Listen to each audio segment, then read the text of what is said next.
Hey, what is going on, guys? Hope you're having a fantastic Sunday. Welcome to the AV Experience Podcast. Tonight, we're going to have some fun. We've got a kind of an interesting topic, just something that came up recently on a post that I made, and we'll get into It comes that in up just on a many minute. posts. Yeah, but it kind of triggered it again. I'm like, man, let's have some fun with this. Let's have a good It conversation didn't really on. trigger you. It triggered me when I was there with you. I That's thought that's it's what kind of happened. funny, but I see it all the time. So I thought, you know what, this would be a good conversation for the podcast. And then, of course, tonight we'll answer some questions. So if you've got questions, drop those in the chat, and we'll get to those after the main question tonight. Super chats, of course, get priority, but definitely not required. So we just appreciate the love and support. But tonight's question is, why do people poo-poo on high-end gear? Poopoo! Gonna keep I don't it know why. PG here tonight. So yeah, man. So even let us know in the chat, like, why do you think when it comes to gear like Kaleidescape, like Trinov, Mhm. um, Macintosh, uh, Mad VR, um, who else, Ryan? I mean, any of the higher Storm. end stuff Yeah, from just something Martin super. Logan, Perlisten, Ascendo, the higher end JTR stuff, Yeah, anything that costs a RJ. significant amount of money. Sure. And so we're going to dive into that, but I'd love to get your thoughts. So let us know in the comments. Answer this question. Why do you think people, and it might even be you, poo-poo on high-end gear? So while you're writing your uh, comments, I'm going to say hi to some folks in the chat. We've got Jack. Good to see you. Kevin, Calvin, Mike, Gear Laden. Who else? Finster, Tyler. Good to see you. Miles, SRW 1000, Sunny Skies in Arizona. What's up, Mike? Let's see. John, Mike, a lot of Mikes tonight. Medieval, Randy, John Boyd, Z's Gaming, Derek. Lots of folks, man. Travis, good to see you, man. Zombies are us 5. Reefing. Lots of folks, man. Alex, good to see you. Cool, man. Well, we will jump right into it. So let us know in the chat, why do people poo-poo on high-end gear? And we've thrown out some of those names. So where this kind of stems from, uh, of course, on my channel, also on Facebook groups, I see this a lot. Inevitably, there are kind of two main companies. It seems like anytime I mention those on my channel, or I see them on maybe a Facebook group or even somebody else's channel, man, you just start weeding through the comments, and a lot of them say things like, man, that's so expensive, or why can't it be cheaper? Some of the comments say things like, I could build that for a fraction of the cost, or if they would only do this and let us do this. And so we're trying to dictate to companies Sorry, guys, how I'm we listening think to they my should camera. run their business and so forth. So um, I'm going to pull up my channel, There we go. and we'll just kind of dive into that. I just want to look at something and find one of the. Oh, you know what? I may not be able to find that quick. Okay, so here's where it stems from. I can at least show this. Might not be able to find the exact comment, but let me share my screen here. So we will go to right here. So just recently, Kaleidescape sent out an email to dealers, and they basically said, hey, look, in light of Zapiti closing down, Mhm. we're trying to help, some customers, and honestly gain some new customers, hopefully.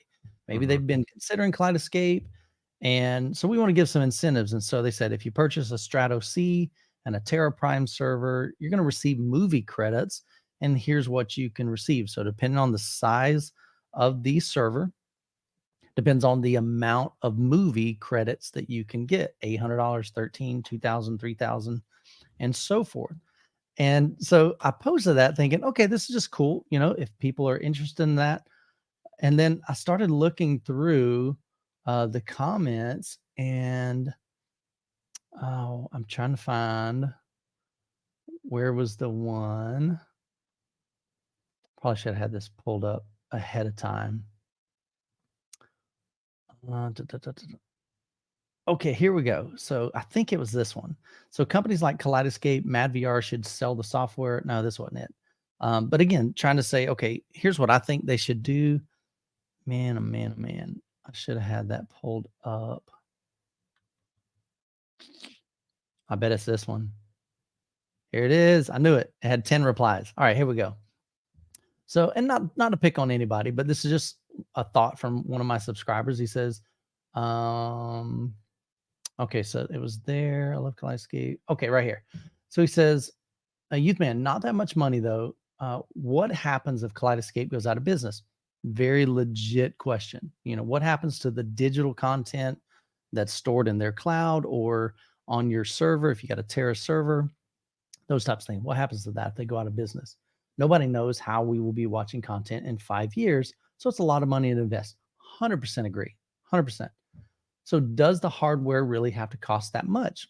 Great question. I don't know. I don't manufacture it. I'm assuming they're making money on the hardware rather than the movie purchases, which is true. The studios make most of the money when you buy movies from Kaleidescape. So we know that. But here's what kind of triggered me. I'm like, this would be an interesting conversation. He said, it's a shame that a lot of people on YouTube are pushing the Kscape. It's getting as bad as Mad VR. I'm sure they're both great products, but are people hoping to get it for free by constantly recommending it? It comes across as not being honest with the subscribers who made these companies take notice of their channels by the numbers that they have. I like you, Michael, and actually he spelled it McKeel. But I like you, Michael, but please don't go down that route. And so we have a conversation, about this in the chat. And so that just kind of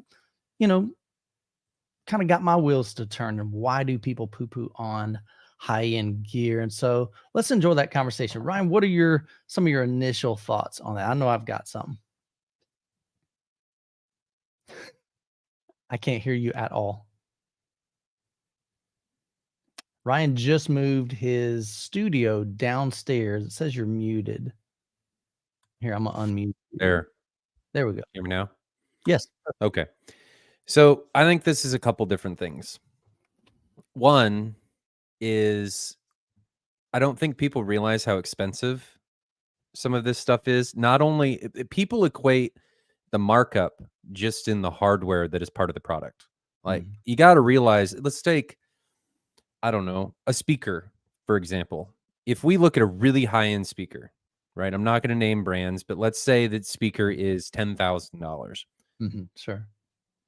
There is a significant amount of markup, not because of the hardware cost. You have development, you have marketing, you have shipping, you have to pay all the people that run the company. You have, I don't know, support, you have development of future products. There's tons of different stuff that has to get rolled into this that is not just part of the hardware cost of making whatever they made. And people make this argument all the time, like, oh, well, I could build that. Well, maybe, but do you have the licenses that company has to pay for? Did you do all of the R&D that company did? Are you just throwing parts together and then doing X, Y, or Z to try and make something happen that may or may not be like whatever they've designed?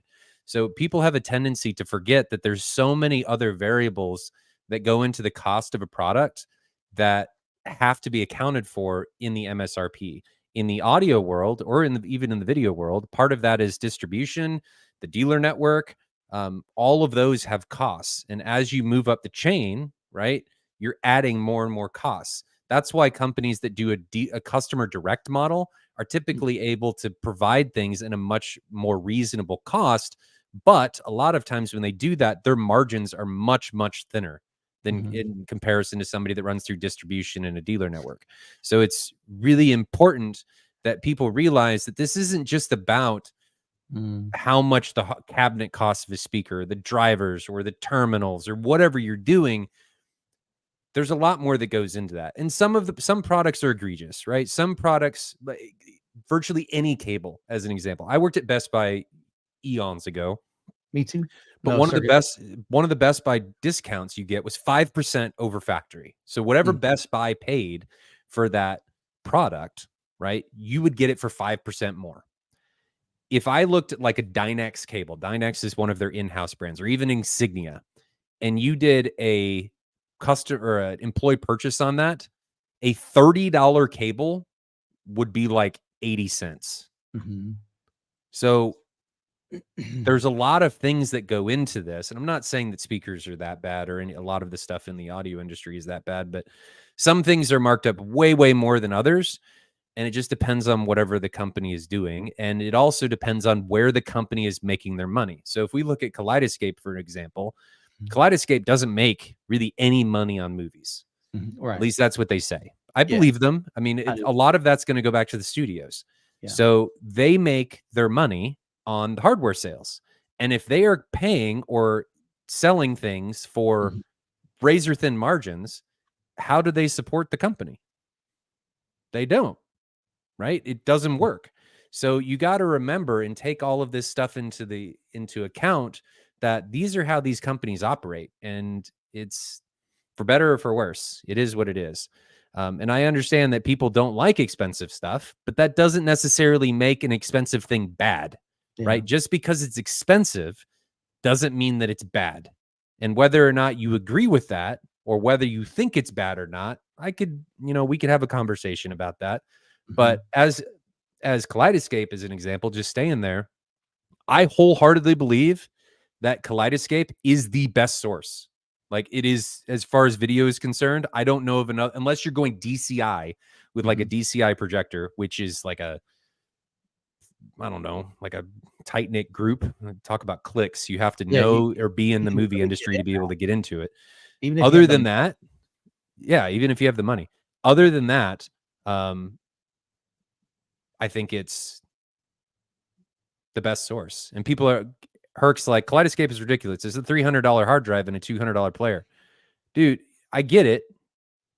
But there's a lot of, I mean, how much do you think it costs them? Do you think that they have to pay to get licenses for the movies or to keep the industry happy? I bet you there's a lot of licensing stuff that goes into that is unaccounted for. So this is exactly my point. You cannot just look at things at a hardware perspective. You can't just say, oh, well, this is only X, Y, or Z cost. You have to remember there's a lot of other variables that go into that. And I have no idea what the cost to make a Kaleidescape is. I don't know. Right. I am making kind of an assumption that there's other things that are part of this that are not the hardware. Right. And they do kind of have the market cornered. So that's part of it. But a big part of this is there's going to be hidden costs that we don't know what it is. Herc, I don't know. I said I'm making an assumption. Yeah. If you don't agree with it, go with physical media. But Kaleidescape is so nice. Yeah. Well, there's no doubt. I mean, I don't own Kaleidescape myself, and I guess that's where it just kind of rubs me the wrong way, but I don't understand the logic. And so here was part of my reply, either in that comment or maybe it was even on a Facebook group, because I posted on my Facebook group as well.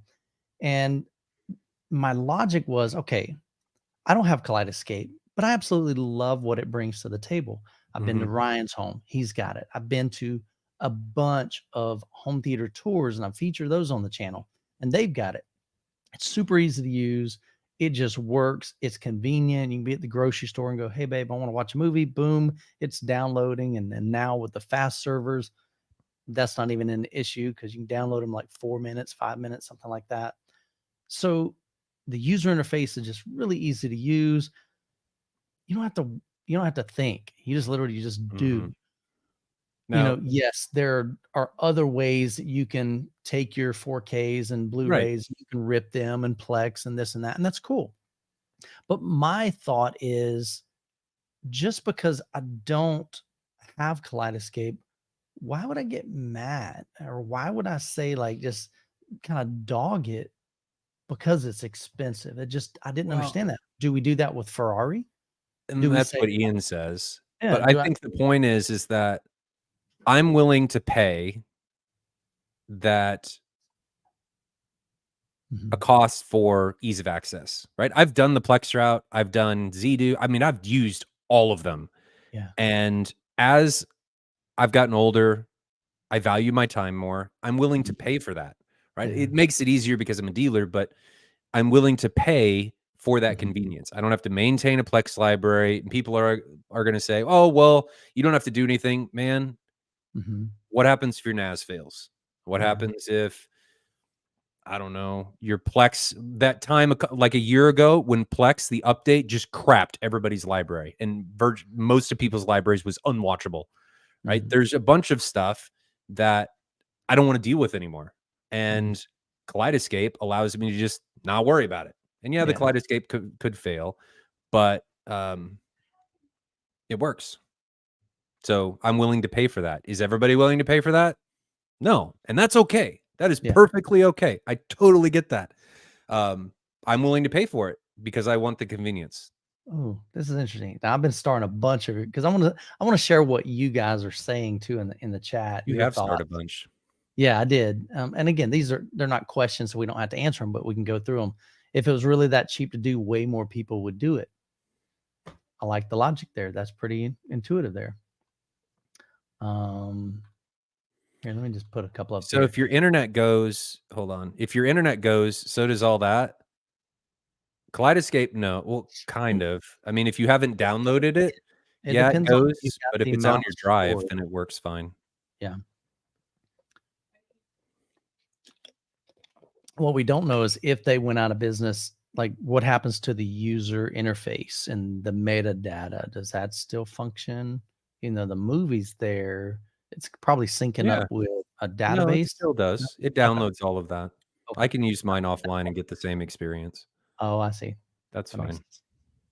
Scott, appreciate the $5 super chat. He says he's laughing his head off. He said the whole family was laughing at Poopoo. You know, like I said, I'm gonna keep it G here, man. Not even PG, but keeping it G.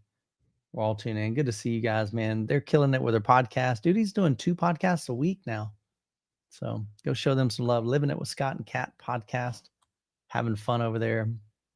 He's doing a AV kind of topic on Friday nights. And then on Wednesdays, him and Kat are doing just all types of stuff, vacation and stuff. So let's go through some of these and we can have some conversation. Jack says, because they can't afford it, basic jealousy. I think that's part of it. Sometimes we're jealous about things that we ourselves would like to have. If I'm guilty of that. I think we're all guilty of that. I think that's logical. Kevin says, I'm not jealous. I can't afford it, nor will I ever be able to afford expensive AV gear. Mainly, I'm mad at myself for being bankrupt at 58 years old. So I'll always poo-poo on rich folk gear. Yikes, man. Let's see, Calvin says, because we pull. Mike, I think it's because high-end is only for a select few. And so see, here's where I don't buy into that logic. There are some things today that I absolutely could not afford even 10 years ago, especially 15 years ago. Back up to when Jessica and I first got married 26 years ago, pretty much everything I have now, I could not afford then. But the reality is I built 2 businesses. I built 3 businesses. And we over keep doing time, it. What's that? We keep adding more businesses. Yeah, you know, and there might be a 4th one in the works. But the reality is I'm one of those guys that I truly believe stuff isn't going to change unless you make it change. Get more education, get more knowledge, network. There's a lot of ways that you can figure out how to change your position. And so I just don't like this. Something is only for these people, you know. The reality is you never know, man. If you push yourself and you have goals and vision and you begin to build something on your own. I mean, yeah, at the current rate that you're getting paid right now for maybe your employer, absolutely. You'll never be able to afford that big boat or a yacht or a second home, like a vacation home or whatever it is, or a nice Rolex or whatever brand watch you like, or a fancy car or high-end home theater gear. But the reality is that can change if you want it to change. And so I'm just a big advocate for that. Something too is Kaleidescape is an example. There is a used market for Kaleidescape. Yeah, correct. Don't be afraid to buy used. It's the same hardware. I mean, if it's as long as you can get it registered, which you should be able to, it functions the same as a new one. Yeah. So if it breaks, can they pay Kaleidescape to repair it, or I think the warranty is transferable. Okay, I didn't know that. I think. Okay, I've never looked at that question. So maybe it's because the price to performance ratio on really expensive gear is not so great. That's a Oh, great perspective as well. guys, some expensive gear is not worth it. Yeah. Well, there's always going to be the law of diminishing return with everything in life. Everything, whether it's a car, whether it's whatever. All right. If I were to buy a private jet, and I were to own it, is that amazing? Yes. Is there performance? Yeah. Because I can get anywhere on the world without having to go through TSA and all that other stuff, and it saves time. Now, is it worth it? That's the age-old question. We all have to determine, is it worth it to us? And so some people, a private jet wouldn't be worth it. To some people, Kaleidescape's not going to be worth it, or Mad VR, or whatever it is. But to dog something because we don't think it's, I don't know. I didn't understand that logic. Miles says, after a certain price point, you're just buying art, in my opinion. It doesn't really have a real world function. We see that definitely a lot, probably with speakers, because speakers sometimes after performance and cables, after performance, it's like, okay, what can we add that adds value, whether it's perceived value or whether it is actual value? Well, sometimes it's things like these are handmade, you know? Now, to some people, they could care less. Like, I love Sonus Faber, man. I love the beauty, the craftsmanship of them, but they're doggone expensive. I mean, like some of the lower end ones are relatively affordable, but you get up to like the Sonus Faber IATAs, you're talking hundreds of thousands of dollars. And so for most people, that is not attainable. But I still can, I guess for me, myself, I can still absolutely appreciate that. I've got friends that own Lamborghinis. I've got friends that own, one of my friends in Tampa, he keeps wanting to bring over his Ferrari. He's like, man, I got to take you for a ride in it. Dude, I love that. I probably will never own a Ferrari. Nope. I choose to celebrate him and his accomplishments as a doctor, that he can afford that and he can enjoy it. And so I'm like, man, go for it. I guess I'm the optimist, and some people choose just to be the pessimist in that. Sonny says, good thing we can get 95% of the way there with mid-tier equipment. No need to break the bank. Absolutely, Sonny. And the reality is that no matter what we want to buy in life, we need to figure out what works for us, what works for our needs. And if the 2013 Ford Explorer, which is what I drive, paid for, still runs great, if that works and meets my needs, man, awesome. It gets me 95% of the way of my friend's Ferrari. Well, not really, because probably 50% of that equation is fun. And my truck is not really fun. It's just, it gets me A to B. Calvin, I'm sure it has real world function. Most of us simply can't afford it. So this is a cope. Some reason many knock people for owning Lambos. Now I must retire to my yacht. I love it, man. I love it. Christian, people dog high-end audio for two reasons. The snobbery at times of the people who own them. You're correct. That's a really good point. You are correct. Some people who own fancy cars, fancy homes, fancy audio gear. Michael Stevens. No. And the cool thing, and you can see that in my channel, I celebrate everybody's home theater. If you've got a budget home theater, I'm going to be the guy going, dude, rock it out. If you have a sound bar, I'm still going to say rock it out, because if it's meeting your needs now and you're enjoying it, that's awesome. That's all that matters. I love Scott Newby. He's in the chat, and him and Kat, they celebrate no matter who. Let me back up. They had an event at their home, and one of the guys we were talking to, he's like, I kind of feel almost like, I'm embarrassed to say that I don't have what you have, Scott. I don't have a really nice home theater. And I love Scott's response. He was like, bro, this event has nothing to do with the level of gear that we have. We're celebrating the hobby. And if you're passionate about movies and music, dude, you're in the right place, regardless of what equipment you have. And that was just a great perspective. But you're right, the snobbery at times, that can play a part in it. And there's a law of diminishing returns. We talked about that earlier. Can most hear the difference between a $5,000 and a $10,000 amp? I would venture to say, can most people hear the difference between a $5,000 and a $500 amp? Maybe, maybe not. And we might be doing some of that at M-Wave again this year. Oh, we'll Cool, be man. doing that Yeah, so for we're gonna have sure. some fun. Let's see. That one is pretty much the same. Okay, so he said, Reefing Ravi says, talking about Kaleidescape, I just invested in a server and a player, and he absolutely loves it. So then you got people that can't afford it, they bought it, they love it. It meets their needs. And So I did see a comment here. yeah, I stopped looking at the live ones for a Most minute. of your audience is in the market for something at that price point, so constantly seeing things that are in that price bracket when your normally reviewed products are nowhere. The only reason that Kaleidescape came up was because of the email that everybody got, all the dealers got.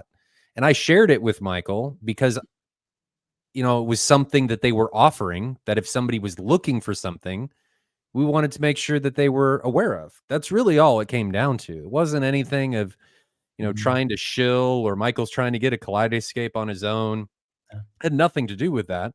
It's just trying to make sure that if somebody is in the market for one, to share a deal that came down to make sure that if somebody is purchasing one, they're able to take the best advantage of whatever is being offered. Because if they don't know about it, their dealer may not allow them or give it to them.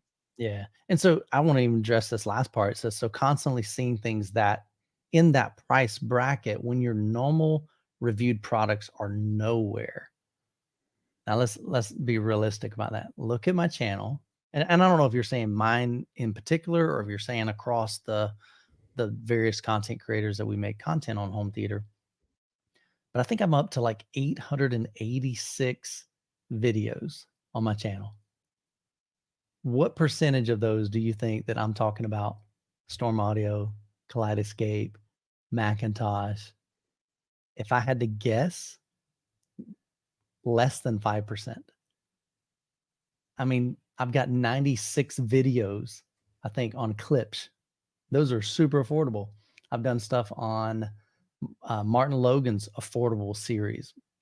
I'm not reviewing the Martin Logans that Ryan has behind him, you know, but the reality is I know that I have people on my channel, people that watch my channel, that they're in the very budget, you know, phase of their home theater journey. So I've done some stuff like KLH.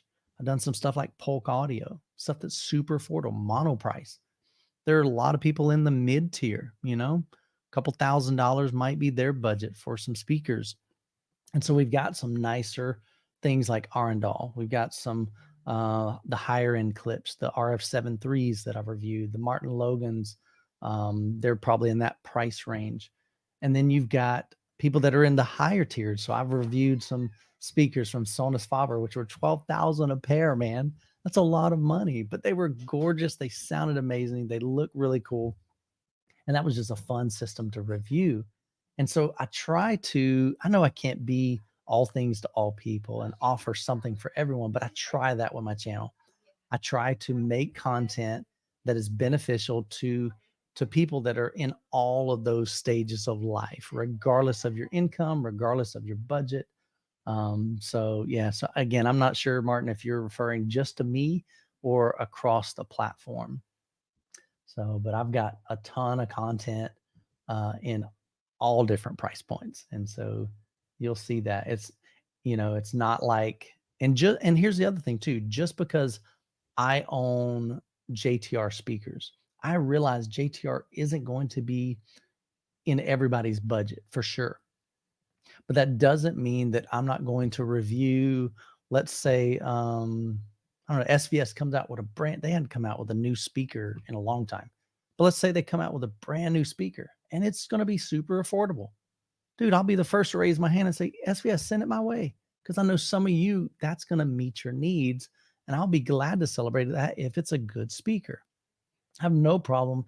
I don't always take something and actually, I hardly ever try to take something that I review and immediately compare it to something like what I have, like my RS2s, which are dual 18s with a 4,000 watt continuous amp. It's really hard for me to do that against every subwoofer that Klipsch and Paradigm, or not Paradigm, Paradigm, or Martin Logan, or Shoe, or any other brand, they send me a smaller sub.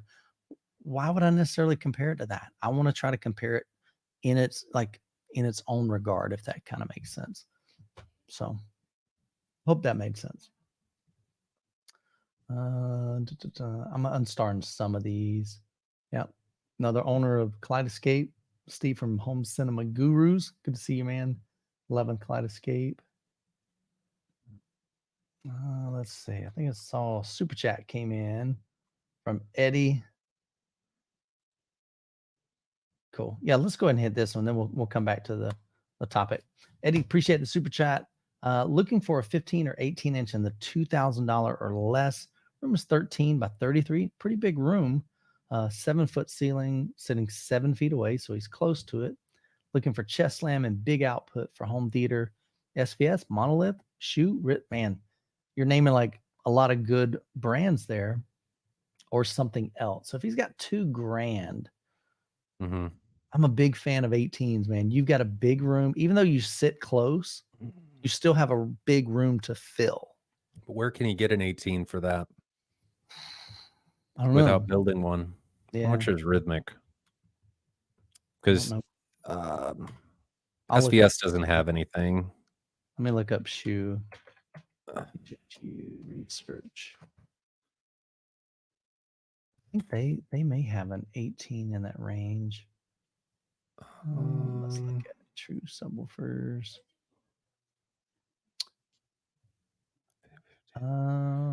F18. Do they not? I don't know. Maybe shoe doesn't. Does shoe? Let me know in the chat, guys. Does shoe sell an 18? My guess is the best one's going to be the Rhythmic F18, but I can't see pricing. Okay, I'm seeing about $1,400 for the VTF 15H MK2. So, but that is I think that is a single, or is that dual? I'm not as familiar with theirs. Oh, here we go. I found it right here. VTF2. Yeah, so there's a 15-inch single 15 and a ported. Oh, there they are. That would definitely, a shoe would be in that price range. Absolutely. You could even get 2 of theirs. There's a VTF3 MK5 for $1,000. So you get two 15s. That'd help you get. Yeah. 2 15s for $1,000. I'm sorry, 1,000 each is what I meant. Oh, yeah. So if he's going 18, I would suggest the Rhythmic F18. You can do matte black or oak for $1,850. Okay. That's the direction that I would go. I need to see if they'll let me carry their subs, because that would be, I'd sell the crap out of them. Holy I don't have, there's like nothing that to offer there, and Rhythmic would be freaking awesome. Yeah. But that's what I would do. Rhythmic. I do an F18 if you're looking for 18s. Yeah, he's saying F18 around 2,100. The piano black is around 2,100, but you can get the oak for 1,850. I don't know if that includes shipping though. So maybe a couple of PSAs. Yeah, you could do that. Picked up 3 of them for 3,600. So 2 of them might be around that budget. Might be a good option. If you're DIY, Miles says Mini Marty. So yeah, DIY is going to get you the best bang for the buck. And the good thing is there are some companies that make flat packs that you can put together. Check out Kyle from Life. I don't know. The Rhythmic is delivering almost 100 dB at 16 hertz. That's pretty good. I mean, it's giving you 93 at 12. It's not like 4,000 ULF level, but I mean, that's pretty good for $1,800 for a single sealed 18. Yeah. So Vet Sweetnos says JTR RS1 is greater than Rhythmic 18, greater than SB 16 from SVS, which that's true. I just don't think you can get an RS1 for $2,000. Is that right? I think he's saying that in the price hierarchy, that's how it would go. Okay. Right. Sure. And I think PSA falls somewhere in there. I just don't have any experience really with PSA's 18, so I can't comment on how they stack up against like Rhythmic or even JTR. I still think JTR is the de facto best. Yeah. Yeah, lots of great suggestions, and we were mentioning a lot of those brands, PSA. So yeah. So hopefully that helps you out, man. But honestly, there's a lot of great opportunities. Figure out like dimensions, space, what do you have to work with? Of course, Mhm. there's aesthetics, look at the specs, check out reviews. So it's just hard to say, hey, yep, $2,000, here you go. Um, I'm a big fan of JTR. Like I said, I've heard a bunch of JTR systems over the past, goodness, 5 years. So I'm definitely a big fan of them. They dig super deep, lots of output, but it's over your budget as well. Maybe you can find even a used JTR in that price range. So that definitely could be an option. JTRs have been holding their value though. They don't lose very much, even Yeah, off the used market, especially because they keep going up in price. yeah, sure.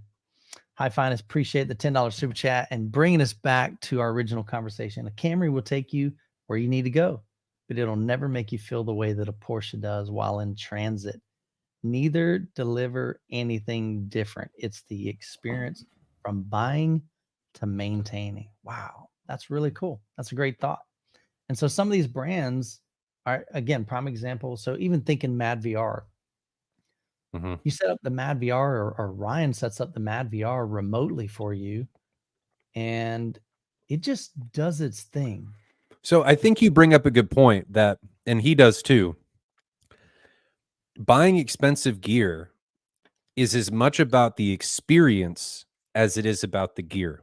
Not Sure. only the experience though, it can also be about the support. Mhm. Like before I was a dealer, one thing that happened is I bought my Storm when I built my theater. I built my theater before I was a dealer, so I bought it retail. Yeah. One of the coolest things was that they dialed in and held my hand during the calibration process. Denon's not going to do that for you, Mhm. Yeah. right? It's part of getting into that level of gear. And I know that's expensive, but it's as much about the experience, the Yeah. support, the whole package as it is just about the item that you bought, right? Yeah. Part of it is you're buying the experience that you're looking to have, I guess is how I Well, look at how it. many times do we see in Facebook groups and they're like, "Man, my Plex server's acting up, or it's kind of doing some wonky stuff." And then and maybe it does happen, but I rarely hear that of things like, say, Kaleidescape. It just kind of works, you know? Yeah. And to me, that does go back to the experience, especially let's say you've got a wealthy gentleman or a wife, and they buy a Kaleidescape for their Oh setup. God. Trying to have my wife, she still has problems because we still do a lot of the kids stuff on it. Like Yeah, if we lose power, like if power blinks for a moment, the yeah, NAS is down, sure. right? So it just doesn't work for her and she's not going to go fix it. But No, Kaleidescape, yeah. it just works. So you pick up the remote and you search through it just like you do on Hulu, Netflix, any of those streaming apps, and you find it. Mhm. You're like, okay, it costs this much. I want to buy it. It downloads to the server and it just works. Now, guys, I realized that I could put some, you know, dependencies and stuff in place to Yeah, be able backup. You to got have a it lot of back. automatically turn on. But then I am again maintaining that system. I Yeah, am doing it and I have to have the know how, which I do, but I just haven't done it yeah. to be able to do that. Herc So says it works until it doesn't. Yeah, that's mhm. exactly. I love Casey's thought. He says, love the main topic. This year I bought an NV and a Kaleidescape, and man, Man. it and lit up in the forums.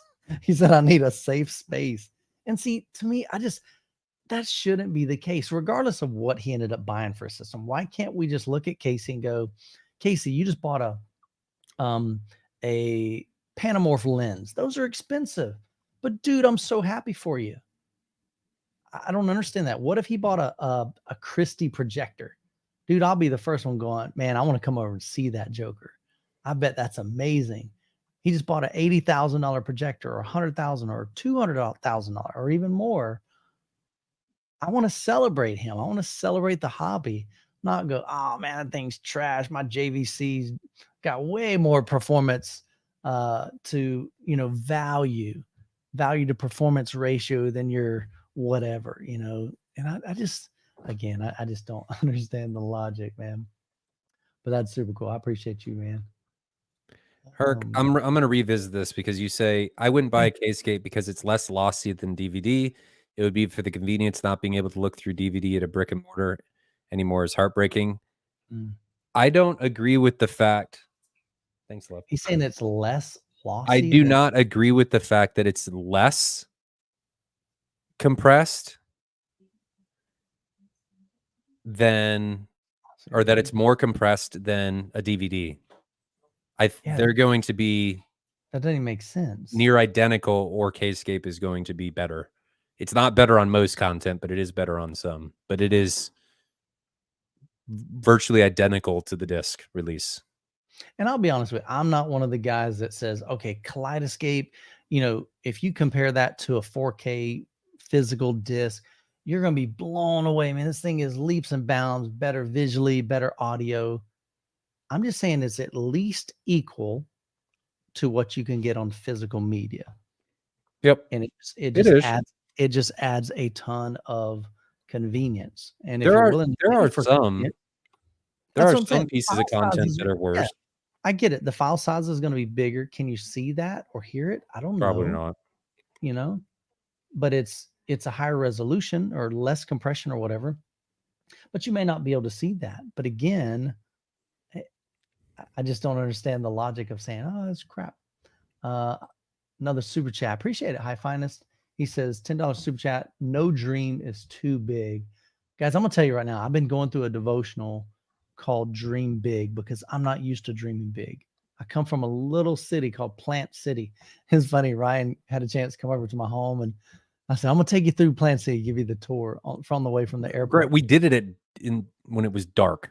I know. So But how long did it take us to go through the city? not long.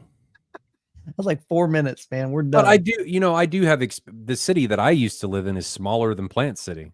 Yeah. So I know what it's like. Yeah. I liked it. I mean, it was good. Where I'm going is that, I mean, you don't think about dreaming big when you come from just a small city, you know, especially a kind of a farming community. So I love the fact that you're saying this. No dream is too big. I bought my dream system last year after a decade of hard work in a startup venture from ground zero. Hi-Fi Endgame was Good for part of you. my vision to motivate me during tough times. Dude, I'm so proud of you. I think that's incredible. And I think more people should think that way. Anytime somebody says on my channel, they're like, oh, I could never afford that. I'm like, why not? Why not? What I mean, if you say that I will never be able to blank, I'll never be able to go to Europe on a vacation. It's too expensive, too far, too whatever. I'll never be able to drive a fancy car. I'll never There be are able to. some things that are near unobtainable, though. I get it, but there's a lot of times I think people write stuff off before they even give it a try. Yeah. I'm turning my mic off so I can eat, just so nobody has to watch me. Oh yeah, you're fine. But I think it's one of those things where I wish more people would dream big. So I love this comment, man. Appreciate that, brother. We'll keep going through some of these. So Travis brings up the last comment I starred. And there's Down here. Okay. Right here. However, yeah. there's still a fair amount of snake oil in audio and home theater. If you remove the snake oil aspect, I agree. It should be about the hobby, the journey, and the experience. I'm all for no snake oil. There's a lot, especially in high-end gear. Yeah. Absolutely. And then the comment right below it, Jed says, I only poo-poo expensive gear when an integrator takes advantage of a customer. 100% agree. This is actually the reason I became a dealer. Yeah. Was because I got hit with that personally. Yeah. You experienced it. I have. And you're like, I ain't doing that. Nope. I'll happily sell somebody expensive gear, but I will also tell them no when I think something's not worth it or it is snake oil. Yeah. Cable oil first. I don't even sell really any cables because of that. I tell people to buy off Monoprice. So what does Mikey mean here? A lot of people take serious offense to simple discourse, like just disagreement. Is that what he means on both sides? Yeah. I think people get butthurt when somebody doesn't have the same viewpoint as them. Yeah, sure. It's the same in everything. I mean, it's just look at politics. Yeah, for sure. God, man. I'm just like, who cares? Just enjoy life, man. Dude, I love it. All right, let's see. We'll see if we can hit a couple more of these, and then we'll go to some of your regular questions on home theater. Let's see. Okay, so here's a good question in regards to that. Peter says, honest question, can you tell the difference between 4K Blu-ray and Kaleidescape? Again, I don't know if you would be able to. Probably not. And again, you'd have to do like a blind test. Can you see a difference? Which one is Kaleidescape? Which one is 4K? Yeah, I don't think so. There's some content you can, but you're not buying. You shouldn't buy a Kaleidescape because you expect a visual fidelity difference or an audio fidelity difference. You buy it for the convenience. Sure. Travis brings up a great point. I love high-end gear like Macintosh, Benchmark, some Poopoo because the gear performs poorly compared to less expensive. Absolutely. The good performing stuff maybe because they can't afford them or none of them. Yeah, absolutely. 100% agree there, man. Here we go. I love this perspective, Chris. I don't see the issue. You earn, you spend it how you want to. 100% agree, man. We all can't be the same or like the same things. My friends think I'm crazy on the amount of money I spend on my home theater. And that's me too. Oh, he's got another one here. He says, but they spend money on things that I have no interest in, and I don't have a problem with it. Absolutely. I've always said that too. When I did the $1 million home, not home, well, it was a home theater tour, the $1 million Star Wars home theater tour. Some people in the comments, they were like, oh my gosh, I can't believe he would spend $1 million on that theater. I walk into the theater room and I go, holy cow, this is phenomenal. This is really cool. This is so different than anything I've ever experienced. He's got a 20-foot wide screen. Does he need that? No. Does he need 13 theater seats? Probably not. But is it cool as heck? Yes. And am I poo-pooing on it because he's got, a theater that I'll probably never own? No way, man. The entryway was just so cool and well thought out and designed. And I felt like I was at Star Wars, or what is the Galaxy's Edge, And that was just really, really neat to me. But absolutely, man. I think you make the money. And that's why also too, if somebody wants to spend $40,000 or $70,000 on a pair of speaker cables, I'm all for it. That's your money. You worked hard for it. You saved up for it. You invested. You did whatever. The only issue I have is when a company, kind of like somebody said in the comments earlier, is when a company starts just spewing this snake oil saying, if you don't have this, you're missing out. And that, we verified that at Mway. We had 4 different speaker wires. One of them was a coat hanger. And so Ryan called it find the coat hanger. And the coat hanger ended up being in the top 2 choices every single time. Everybody better change their speaker cables to tin. And a blind test, So yes, I'm all about, I'm okay with you spending your money. Now, if you want jewelry for your, I look at fancy cables as speaker jewelry. If you've got a nice system and you're like, dude, I've got $100,000 in my speakers, I probably should spend 10 grand on the cables. What speakers did he have and what projector?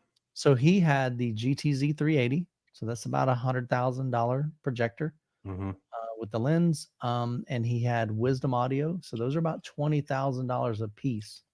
So most people look at that and go, dude, that's crazy. His theater was worth way more than $200,000. And this goes back to my point about yeah, so 2 pieces, no, 1 piece was half of that number there. Well, not only that, but people not considering the entire equation. Guys, building the custom room itself was probably $300,000 or $400,000 at least. And he did a lot of it himself. At least involved in every bit of that. Yeah.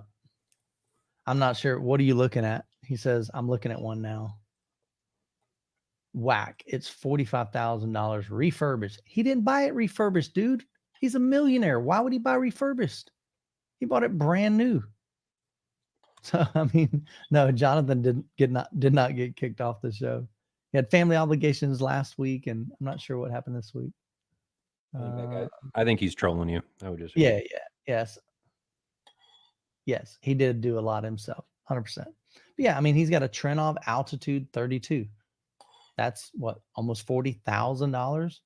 So just in two components, kind of way goes beyond your the $2,000 or $200,000. So, but anyway, let's see what else. Enjoying your dinner, man? I am. Let's see. Can you hear me eating? Yeah. No, Sorry. I can just hear the bowl. You're good. No, I'm done. Just a comparison, some people would look at you crazy if you buy a Lamborghini that costs $300,000 and up, and in their minds, I can buy a Honda and it's much better. So it's not just an audio, 100%. We see it a lot in a lot of different things. So I think we've kind of hit a lot of what everybody's thinking. Here's a good question. What about the markup? So again, kind of going back, that's one of the big things we always hear with Kaleidescape is, man, I can buy hard drives for $100, $200. So there's no way that that hardware costs them X amount of dollars. And It like doesn't. there's way more than just the hardware that goes into this. You guys need to think about how much you're paying for all the products you use in your everyday life, because I guarantee it's the same kind of markup in a lot of them. Not in all of them, but in a lot. I mean, jewelry is super markup. Cars, I mean, there's a lot of stuff that, yeah. We'll come back to that one. MadVR is at least high end and hardware, and so there is some value there. Yeah, and I think you're right, Sonny. It is the majority. And again, this was just a fun conversation, but I see this anytime somebody posts about Kaleidescape, MadVR. Those are two kind of the primary targets of this. When they post in Facebook groups, and even if it's not me, it's just somebody just bought one, like Casey. He mentioned, "Hey guys, I just got MadVR," and they're like, "Boo! I just got Kaleidescape, boo!" It's like, why? I just don't get it. I just thought it'd be kind of fun to address that and see what you guys thought. Sometimes it's supply and demand. Sure, I get that. And of course, this is the big thing. Like, I'd buy Kaleidescape if it was a little bit more affordable. Dude, I think we all wish that it was more affordable. Will they come out with something more affordable down the road? Don't know. That'd be great if they do, but they don't. So at least now. I used to be jealous of some folks showing off high-end gear while I was struggling to get used stuff. Yeah. Then I realized a lot of them are putting themselves in debt for hobby. You're right, bro.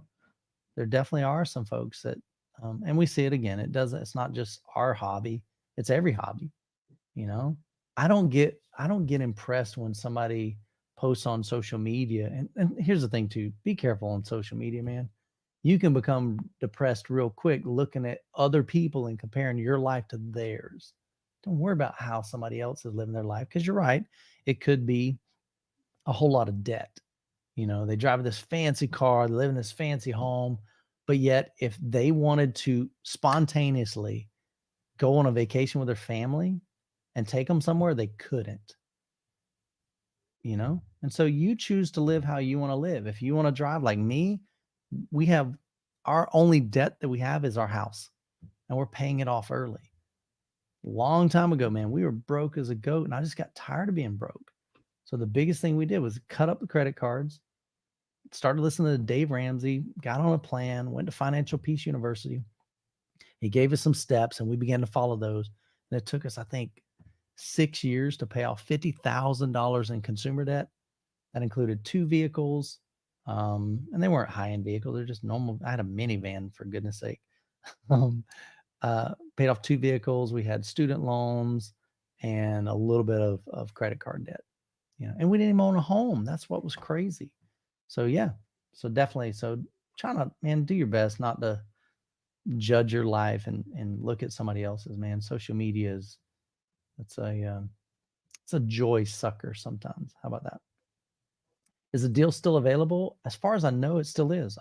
They didn't really give a timeline on when it would end, did they, Ryan? Was that in your email? I don't remember. But Travis, if you need something, I don't hit think us I saw that. Yeah, you can reach out to Ryan on the website. Throw it up here, wherever it's at. Oh, here we go. Shoot Ryan an email. But yeah, as far as I know, it's still available. And where did that comment go? think There was we're one more pretty good on comment. that discussion. Okay, we'll hit one more. This one. Mad VR used to be completely free, 100% do it yourself. That was kind of fun of it. Mikey, it still is. The free version still exists. Yeah. So the expensive version of Mad VR, the Envy, the reason you do it is one, because you don't have to maintain it yourself. It does it for you. Two is because it has more features. And if those features are worth it to you, then you do it. The free version's really only tone mapping. There's some other rudimentary things in there that were kind of test beds for the things that are now in the Envy, but this is a perfect example of paying for convenience and paying for some features that you can do yourself. But if you don't or don't want to, there's a product for it.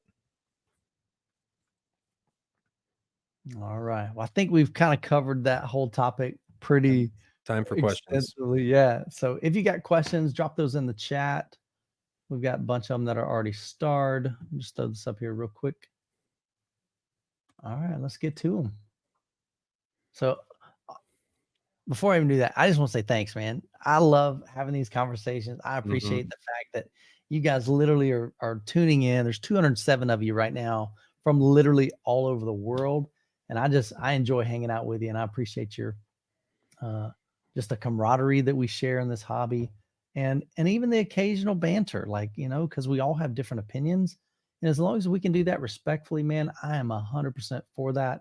And I think it's great. So here we go. Caesar got another question. Why do some people spend too much on an AVR or a processor and then buy cheap speakers or vice versa?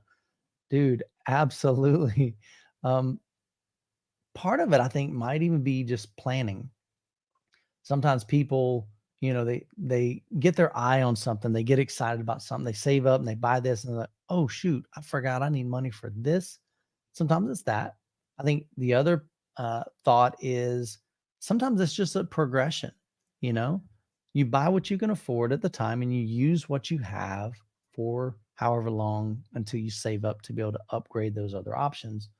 Now, if they're intentionally just choosing to spend the money on this, and that's what they value, sometimes it's speakers, sometimes it's amplification, sometimes it's subwoofers, and then they chintz. Is that the word, chintz?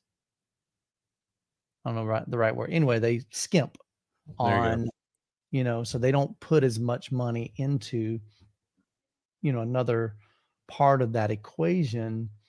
I don't know why they choose to do that. Ryan, any thoughts there?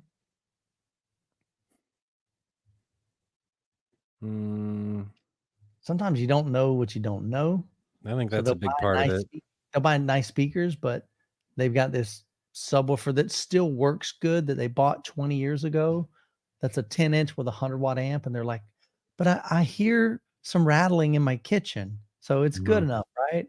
So sometimes they just never experienced anything better, maybe? I think a big part of it's ignorance, and there's nothing wrong with ignorance. Ignorance just meaning that you don't know. That's correct. Yep. That's okay. Yep. There's a lot of things that I'm ignorant about. That's all right. Why you would get an AVR and then buy cheap speakers, channel count, potentially, because it used to be, and it's getting better. It still is to some extent, that only the high end stuff is able to do X number of channels. The maximum we can get right now, I think, is 19 for the medium range stuff at the AV10. Yeah. And then after that, it's you're going to Storm or Chernoff. So I think a big part of it's ignorance would be my say. Dude, I love this, man. Master's Lessons says, we had full home theaters when Youthman was watching movies on an Apple computer screen rocking clipped center channels. Yeah. We're all at different stages in life. I don't understand what the point of that comment is. I think he's saying, the way I'm reading this is that maybe there were some people that had like full-fledged home theaters. And at one point in my journey, I've shared this with you on my channel, I've been doing this for 17 years here. Well, I take that back. We've been here 17 years in Florida. So 15 years in this home. And that's when I really felt like I was building an actual dedicated home theater. I've had home theaters before, in a living room setup at my previous home, and even in Alabama for 4 years. And even just briefly before that, when I worked at Circuit City. but I kind of took you through that journey. So that's what I took it as, master lessons. If I'm misunderstanding that, definitely add some clarification in the chat. But I think that's what he's saying. Some people are rocking full home theaters, and yet, you know, I was just on a budget system. I was putting it together, and I was at a different stage in my life. So nothing wrong with that. I think that's what he meant, but again, I could be wrong. Let's see. Oh, I'll unstar that one. Speaking of the speaker and AVR stuff, would you buy the speakers or the AVR first? I'd buy the speakers. Yeah, I would too. Yeah. Speaker biggest technology really doesn't change. AVR technology does. Yep. Yeah. So if you're building out, let's say for instance, you're buying or let's say you're building a home theater, you're building a home, and it's going to take you a year to build it, but you're wanting to buy stuff along the way. You don't want to wait till, you know, it's built to start buying. 100% figure out what speakers you want and buy those, because they're not going to change in a year. Now, could that brand come out with another model that looks nicer, might sound a little different? Sure, but it's not going to be drastic. But the AVR could come out with something that's kind of radical. We could come out with a new format instead of Dolby Digital or Dolby True HD or Dolby Atmos. It could be something totally their next reiteration of that. And so, like Ryan says, that technology changes, but yeah, that'd be my vote as well. You guys are killing me, man. When are we gonna drop the review on the Anthem? I wish I had an answer, man. I'm just so far behind. I've got so much to do, and I'm just cranking them out as fast as I can for you guys. But the hard part is there's just so many other things that I'm working on. We've got M-Wave that we're working on. I mean, that takes a full year to really get M-Wave ready for you guys, especially as it continues to grow. Of course, I've got the reviews. We've got a weekly podcast. I'm a guest on other people's podcasts. Like this Wednesday, I'll be a guest on someone's podcast. I have my Tuesday night Zooms for my patrons. So there's a lot of things other than just making the reviews. So it's just been challenging. And then now I'm working on another business as well, that we'll be able to share here shortly on the channel. So just a lot of things in the works, man. So, and then you've got the 5 events that I've been to the past, I guess, 6 months, 5 months, something like that.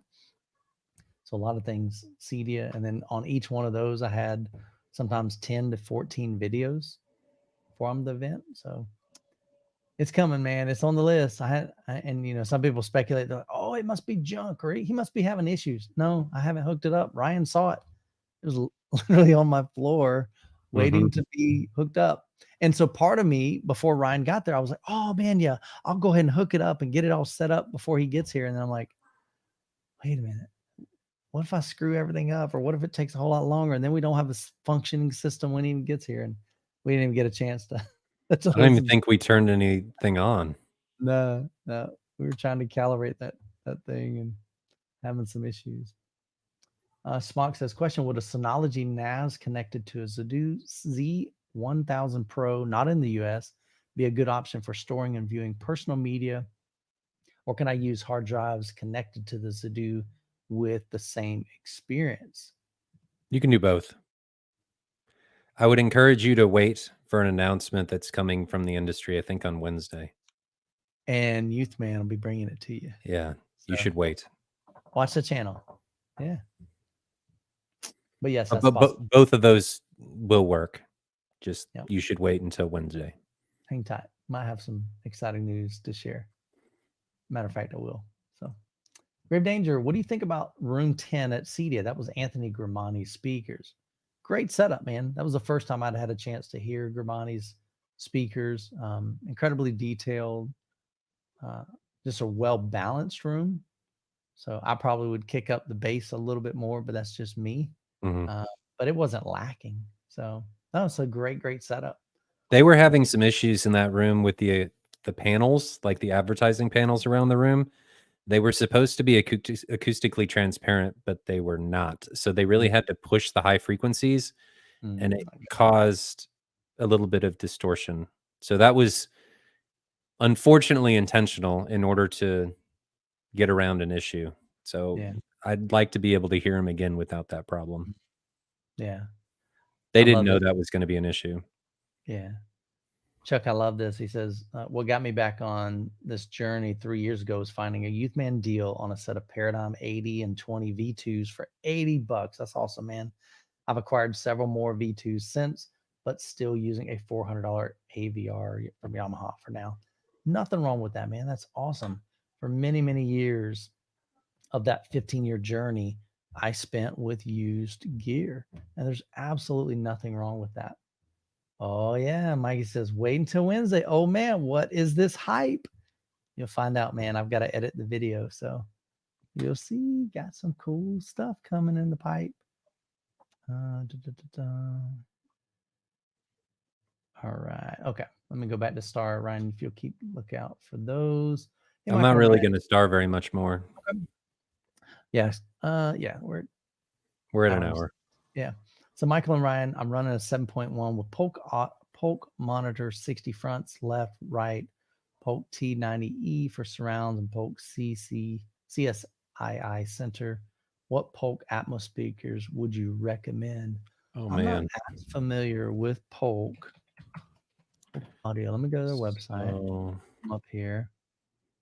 Home speakers, and then I'll share my screen. We'll see if we can. I would do.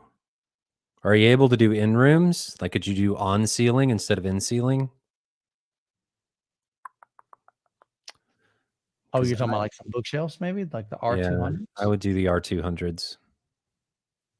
I reviewed several of them. They're good. They are. They're really for the good. Money.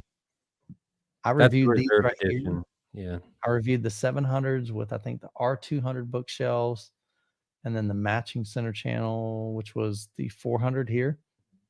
That was a killer system, man. I think they sent me these, the upfiring. Not a big fan of upfiring. So I'm with Ryan. If you can do bookshelves, or if they've got satellite and surrounds, let's see what they have. Yeah. No. So they don't really have much, to be honest with you. I'm with Ryan. I'd go with a full. What about the heights? Look at the heights speakers. Okay, let's uncheck that. Height. Yeah, so they're well. No. What is that? What is that? Is that an in ceiling? Oh, it's a cube. No, just I'd do the R200. I'm with him. It's go ahead. They don't have like an in ceiling. I mean, maybe they do. I don't know. They have to. But I would still do a bookshelf instead of an in ceiling. I'm not seeing it. See, they sell like bookshelves.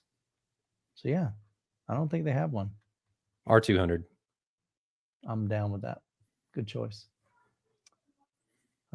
Jason says he has the XT20 bookshelves. Yeah, they would work. Those are Martin Logan's. Tyler says, do you guys plug your subwoofers into a surge protector, power conditioner, or directly into the wall? I do both. I plug my subwoofers directly into the wall. Biggest reason is I have them on switched outlets, so I can easily just hit one or two switches to turn those off so that Jessica doesn't have to hear those. The other thing is I'm not a big fan of putting big, powerful subwoofers into a surge protector. Or I would not put a subwoofer into a power conditioner. That's what I'm saying. Yeah. Surge protector's fine. Don't do it into a power conditioner. Because that's what I've got, a power conditioner. So it's a Panamax 5000, I think. So I've got everything running into that except for my subwoofers. So Grave Danger, Anthony Grimani Systems, your thoughts? I think we already talked about that. Man, thought I just what are the chances Anthony Grimani will be at M-Wave? Actually, a very good chance. So I'm actually talking with Grimani as well as Brett, and they would like to come to the show. So we just got to get some details. They were trying to figure out how to do it last year. It was really late though. Literally like a month before the show. And it was less than that. I told him, I said, how are you physically going to do this? He's like, I don't know. We're trying. I'm like, I'm thinking in my brain, there's no way, dude.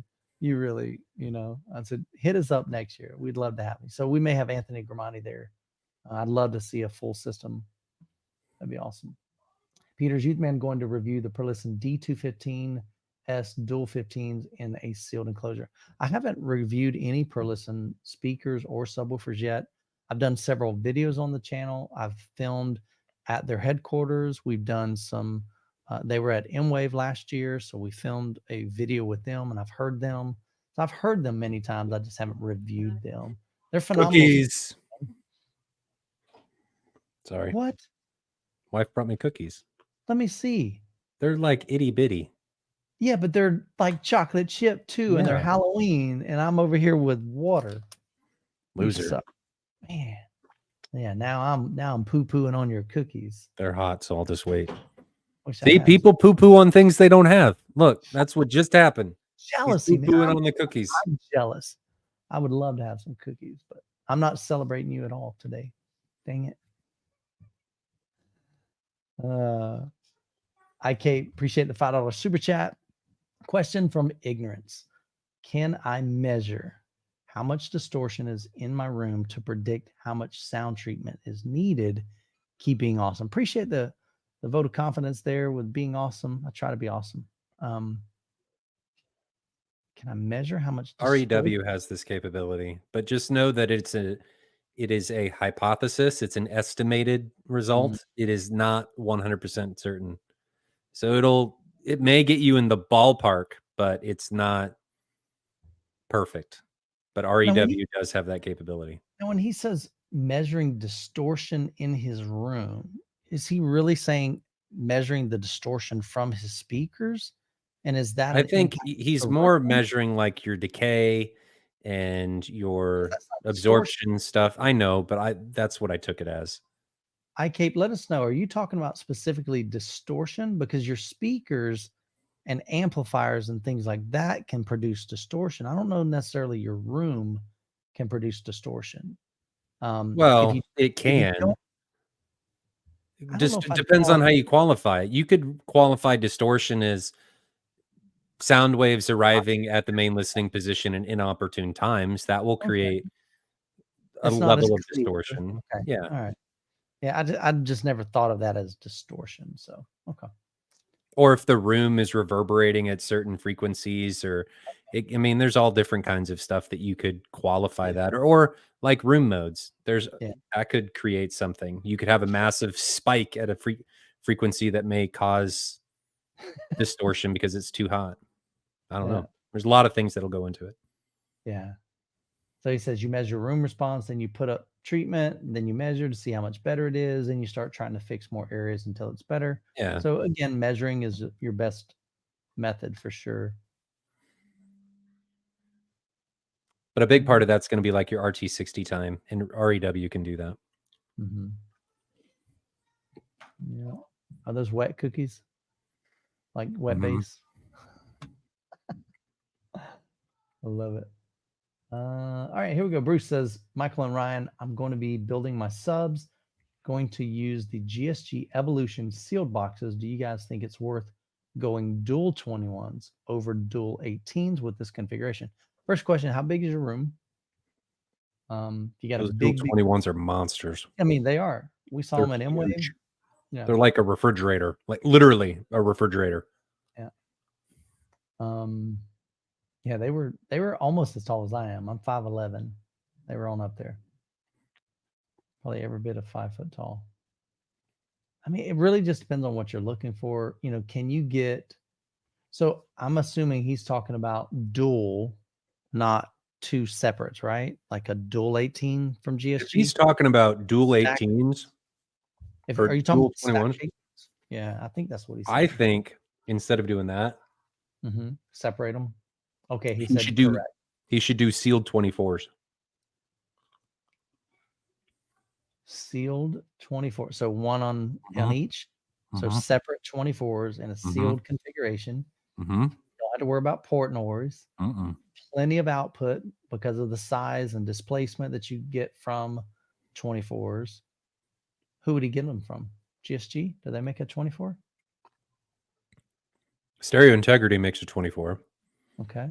I think GSG makes a cabinet. Stereo Integrity probably has a cabinet. Oh, that's right, because they kind of were doing some stuff together. But the 24 is going to be able to dig way, way lower than both the dual 18 and the dual 21. The 24 is insane. Yeah. I would, if you're on a DIY, I would do a sealed Yeah, 24. sealed 24s would be nice. I agree. Yeah, that's what I would do. Yeah. Or multiple sealed 18s. Yeah. Or multiple sealed 21s. The only ported sub that I would do is the 4000 ULF. Because it really doesn't act like a ported sub until you hit like 15 hertz. And even then, I've never heard the port noise. So that's the only sealed sub or ported sub I would ever buy. I mean, when I'm under 18, I may buy some ported subs, but if I'm 18 or over, that'd be the only one. Everything else I'd buy multiple sealed. Nice. Do you think broadband speeds will allow for lossless streaming in somewhat near future? Great question, Absolutely. Melvin. I think the broadband speeds are probably good enough now. I mean, there's some people getting really, really. I mean, I have a gig down and a gig up, but I'm sure there are providers that provide a lot faster speed than even that, right? But it's not necessarily what we can get. Think about the upload speeds that a Netflix would have to have from all of that content being streamed simultaneously. If everything was lossless, it would be exponentially more than what they're doing now. Yeah.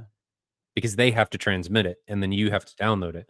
So it's not just the downloading side that is pertinent, it's also the uploading side, Netflix, HBO, YouTube, all of those. And without the compression, I know I'm not trying to make excuses for them, just looking at it from a different lens. Yeah. That could be problematic. Yeah. And I think part of that too is it's going to be a long time, I think, before we see that, if we ever see it. My thought is part of that is being determined by the typical consumer. You have to realize that the 184 people that are in this stream right now, you're not normal. I mean, think about your neighbors. Think about the people in your neighborhood. Think about the people in your city. How many of those are as passionate as you are about home theater? Very few. And so for the average consumer, streaming is all they're looking for. It's convenient, it's quick, it's it looks good. It sounds good because they don't have a system to begin with. They're watching on either a sound bar if they're lucky, or they're just using TV speakers. So, and Peter says, I'm not normal. I don't want to be normal. So I'm not sure that we may not ever see that, just because of the kind of like the supply and demand. There's not enough demand for it. We are in the minority. I'd be happy if they did just lossless audio. Hmm. If they kept video the same and did lossless audio, I'd be fine. Yeah, I think I would totally agree with you on that, because I'm more on the audio side. I don't know that I'd be able to tell unless the video was side by side. The audio I can tell, but the video, I don't think I'd be able to tell. Most time I'm not really excited about what I hear on streaming audio. It's pretty bad. No. So at Ryan Charpentier, what about Tone Winner subs? They seem very affordable. I know nothing about them, and I froze. Yeah. I haven't heard any Tone Winner stuff. I don't even know if I knew they made subwoofers. Hey, Tone Winner, if you're listening, send us the stuff that we get all these questions about, please. Just don't send it to me until after I get past some of these reviews. Like the subs, the preamp. I'm sure I can reach out to them. We should. Even if they send it to Jonathan and I, and we have to give it back, I just want to be able to touch it. Sure. So that I can be able to talk about these questions that we get. Yeah. Sunny says, what about Zadoo Z20 with internal hard drives versus Kaleidescape? No. The user interface alone on Kaleidescape is way better. And I'm being picky here. The Zadoo's interface, and this is one reason I'm very excited about the announcement on Wednesday, because it is, you might like it. I think you might like it. You need to wait for Wednesday too. The refresh on the Zadoo, not the refresh, but the loading of the cover art is very, very slow. And you'll get like, it'll look like it's printing in, like, and it's like printing the covers as you load them going down. So you'll see a bunch of gray and then it'll load them. And then you'll see a bunch of gray and then it'll load them. And I had massive problems with Zadoo. And we use Zadoo at our trade shows and stuff.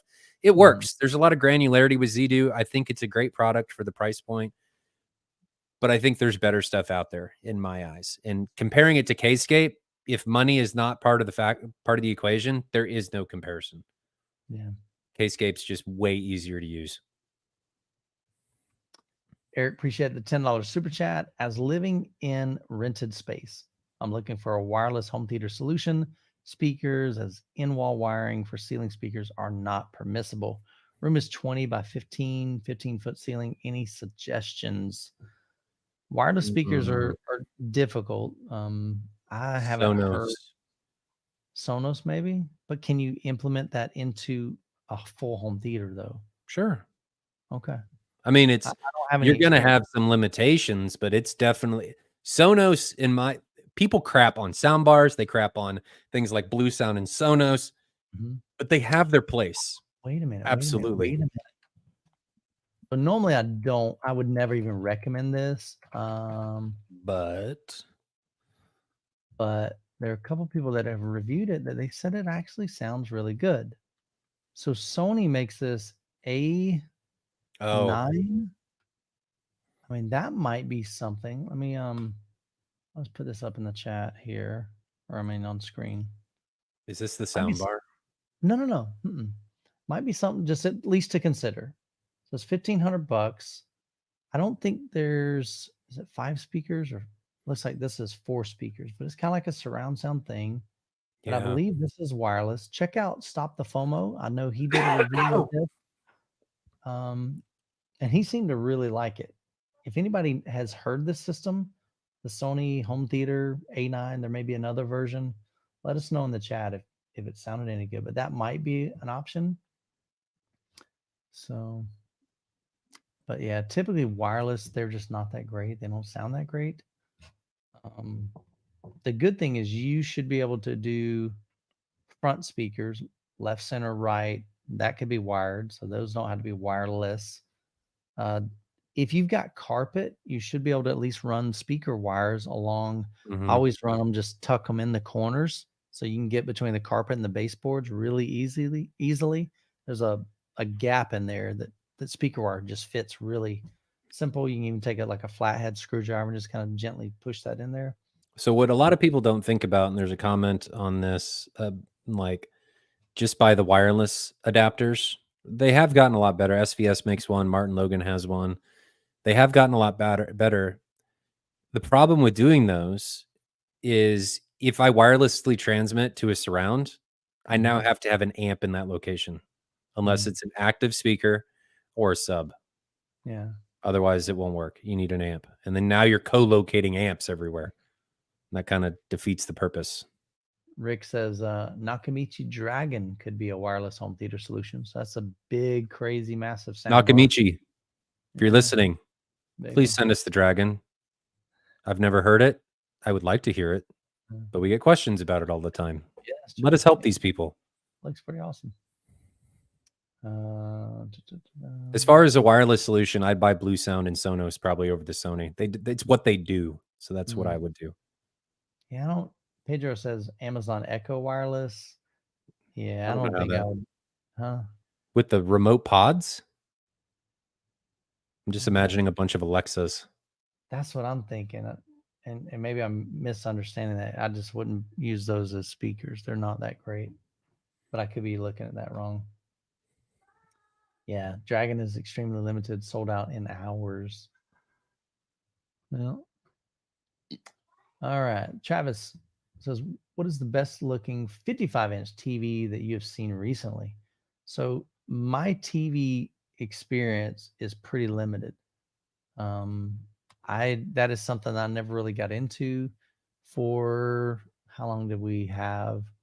I think we went 15 years, maybe at least 14 years without a TV in our living room. And the only one we've had in there is the 86-inch Hisense U7H. So I'm not a TV guy. Ryan, you've seen a lot of TVs over the years. We've had them at M-Wave, and you've had a chance to see some of those. So 55-inch, what are we looking at? What would be a good one? 2 options. A95L or the LG G3. That's what you would do. That'd be my suggestion. Boom, just like that. Talk to FOMO. You're right. FOMO's Yeah. got a great channel. The Him and the Brian. A95L just won the TV shootout.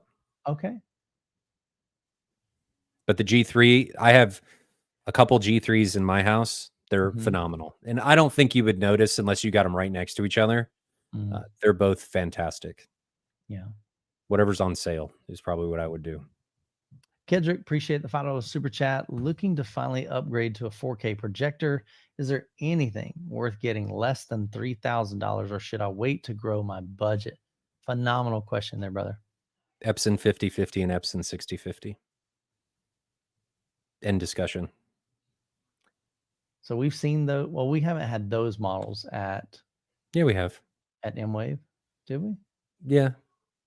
We've had the 6050, not at M-Wave, but Okay. Yeah. at That's the shootouts and stuff. They've been there. right. They do great. Mm-hmm. Yeah. He could reach out to you, right? Yep. Get you taken care of. Sell both. They're both still available new. Full warranty. That's what Jonathan always recommends. I mean, Ah. he's on JVC, he's on the Epson, and there are times that he's like, the Epson, I still like it, Epson, those 5050s, it's hard to beat for the money. Everything after it's diminishing returns. Yeah. I'm a fan of JVC, really am, but there's I am too. There's a big difference in price for those things. Yeah. I mean, if you want the de facto best, JVC, but if you're entering on a budget, Epson. Have you heard the Ascendo 15 beryllium speakers? Yes, they're fantastic. Big fan of Ascendo. I heard them for the first time this year at Cedia. That's what's going in the new theater. So speaking of new theater, we decided we're not moving. We're going to stay in our house because interest rates are insane. And we can do things to our house instead of moving, right? Keep our 2% mortgage rate, which we got very lucky with. But that's what's going in the theater. So I'm going to do probably 15-inch berylliums for this all the way around and on the top, and then do the black swans up front. I mean, the black swans are going up front. No question. That is, I heard those and knew immediately that was what was going in the theater. Yeah. Didn't even think about it. I told Jeffrey, who is the designer of the speaker, I looked at him and go, that's going in the theater. Next purchase for the theater. That's it. So the beryllium. It didn't even take you long. It was like, it took me half a second. There was no debate. It was turned them on. All right. That's it. It's that love at first sight. Oh, man. He's like, and then the berylliums, guys, we use the 12-inch berylliums, or actually the 12-inch pros at Cedia, and 12-inch berylliums, I think, up front. Maybe it was the 15-inch berylliums. Yeah. I wasn't in there before we put up the walls. We hit in that room listening to music. Yeah, it was nuts. 140 dB with no distortion. Like, it was easily you could very easily listen to it. Not ear pain, nothing. Yeah, it was terrible for your hearing, but you didn't get that like wincing feeling when you've got distortion and stuff. They're unbelievably clear. And you can go look at all the measurements on Ascendo's website. So they're phenomenal. If you're looking at end all be all speakers, Ascendo is one of the ones you should strongly consider. MW, are you guys willing to do comparisons, or would that upset your sponsors? I already do that. Exactly what?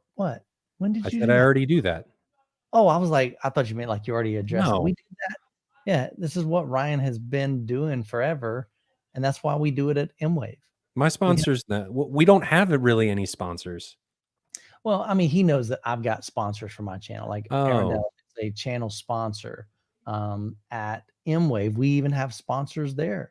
So we don't do this to try and poo-poo all over the sponsors. We do this to try and further the industry. Like, if the manufacturer wants to improve, and maybe our comparison was flawed, we want to know so that we can do it better the next time. But my hope in doing these comparisons is that it lights a fire under these manufacturers' butts, and we can just make the industry better.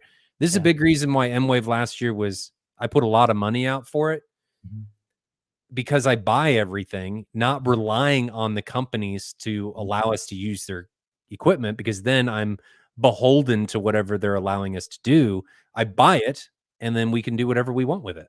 Yeah. And so they can do their own thing in, Yeah. you know, the Sony room and the JVC room and the Yeah. Epson room, but in our room, we're going to do Yeah. side by side And comparison. most of the manufacturers that I'm direct with, not really through distribution, but that I'm direct with, strongly encourage that. They're like, do it. Yeah. Bring it. If we lose, we want to know what we can do better. Yeah, we want to make a better speaker. And those are the brands that I want to be associated with, because they are objective in bringing what they've manufactured to the industry. Yeah, for sure. And I think you're going to see more of that in the coming days. So I'll be able to share more about that soon. Ryan, there be some secondhand Martin Logans available with screw holes in the back? There's not very many right now. There's an upgrade all your Ascendo. Oh, yes. Then there would be. Absolutely. I would have 7 C100s of their centers, and then I'll have 6 35 XTIs. I think that's it. Yeah. I don't know that I'm going to get rid of the Renaissance. They may. They're Those could even go fantastic. to 2-channel or They somewhere. need to. They're so nice. They're so good. They just don't have the volume. I wish they did. They just don't. See, you say that. I don't understand. Dude, I have walked out of your room after a while because I'm like, this is loud. I don't know what SPL meter you're reading and measuring with, but or maybe I'm a weenie. I don't know. But I mean, you didn't last time. You did that 2 years ago. Yeah. That was a big part of that was because of distortion. Okay. It's much cleaner. Okay. Well, you didn't leave last time. So it's changed a lot. For the better. For the better. Let's see. Vengool says you have 5.1 and want a receiver. Will a Sony over Denon give you a different sound? Using room EQ, yes. Doing everything raw, no. Maybe measurably, but audibly, no. I've heard good things about the new Sonys. I just haven't reviewed any of them, so I don't have an opinion on. Now, if you were asking Sony versus Denon 5 years ago, 100% Denon. I never have liked Sony. I still would choose Denon. I'm just saying though, I think they could be a much better product. Now, I don't know, but I haven't done that test my own to hear if they sound good. So to go back to the Ascendo room here real quick, please tell them don't try this at home. That 140 dB test was not open to the public. That's what we call the Cedia demo, and it is only shown to those that have contributed to the room. And we are all well aware of what going into that room is like. And we bring earplugs and stuff. We do not allow the general industry or other people to get into that. It's closed because it's a liability. What are the best imaging speakers? Out of those, what would be the most dynamic? Best imaging? Think so? You been working out, Ryan? No. I don't think there's anything. Looked like he was flexing. Comparable. I was very loud. When was I loud? No, your speakers were very loud, he says. Oh. So Martin Logans. That's what they're made for. What's the most dynamic? What do you mean by dynamic? See, I don't know. I mean, to me, dynamic is they can get loud and they can get soft, and you can still hear every intricate detail. The Black Swans. Seriously, I mean, 117 dB sensitive. I mean, they don't image good. No, they do. Not as good as the Martin Logans. Frank V says 20 push-ups, Ryan. He's like, that ain't happening. I'm eating my cookies. No, they're gone. They were gone a long time ago. Yeah, the mini cookies, man. I like the jumbos. You know what I really like? I can't remember the Insomnia cookies. Insomnia cookies. Yeah. What a name too, man. You can't sleep, order some cookies. Mhm. Insomnia cookies. Mhm. Genius marketing, and they're phenomenal. So that's another tip here on the AV Experience podcast. You got to try some Insomnia cookies. Find them. They're worth it. And they'll bring them to your door. Yeah. And we're at the hotel and we ordered them, what, 4 times that at Audio Advice Live? Mhm. What a way to get fat. Don't even have to go get them. Just Oh, delivered man. right to your Get door. 'em out to everybody. Like, he would order them sometimes. You think you ordered them 3 times. I ordered them once. Yeah. People were like, "Oh, what is that?" Like, "Oh, we just ordered a dozen. You want one?" We'd be handing them out to everybody. Yeah. We'll hit a couple more questions. We'll wrap it up here. Dave says, "Hi guys, I have a 135 LunaVision ATS screen. I'm looking at purchasing the new JVC NP5 or the NZ7. Presently watch approximately 4 to 5 hours a week. Is the NZ7 worth the extra $5,000?" Ryan, you've seen both the NP5 and the NZ7, and you've spoken very highly of the NP5. Mhm. Now, that's a bulb projector Is versus it a laser. worth it? And if you're watching 5 hours a week, it's not a lot, but it can add up. It would depend on how sensitive you are to bulb fade. If you're not, MP5. If you are, and you watch it a lot, Mhm. NZ7. Mhm. For sure. Mikey says the fat comes to you. Talking about the So, cookies. yeah. I That's hilarious. Sorry.